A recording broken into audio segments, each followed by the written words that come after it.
Pasca banjir yang melanda Kabupaten Hulu Sungai Tengah, sejumlah sungai besar dan kecil justru menjadi tumpukan sampah yang larut. Salah satunya adalah Sungai Barabai yang kotor berlumpur dan dipenuhi sampah. Melihat ini, TNI AD dari Kodim 1002 Barabai bersama warga dan BPBD HST bergerak untuk turun membersihkan Sungai Barabai pada Jumat pekan lalu.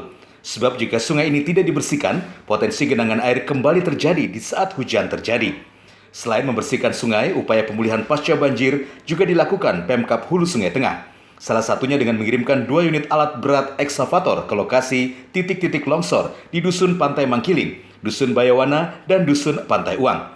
Dengan susah payah, alat berat ini mencoba membuka jalur baru guna menembus di atas isolasi warga menuju Desa Datar Ajab agar bisa ditembus kendaraan roda 4. Sebab hanya pejalan kaki dan sepeda motor yang bisa melewati rute ini. Bahkan pasca longsor, lumpur dan kondisi licin menyulitkan warga ke sana. Namun setelah beroperasi selama 2 hari, akses dari Barabai ke Desa Datar Ajab yang sebelumnya ditembus pejalan kaki dan sepeda motor, kini sudah bisa dilalui mobil jenis double kabin. Dampaknya distribusi bantuan sembako dan layanan kesehatan sudah bisa dilakukan. Dari Kabupaten Hulu Sungai Tengah, Saharan Cina, kontributor Kalsel 1net.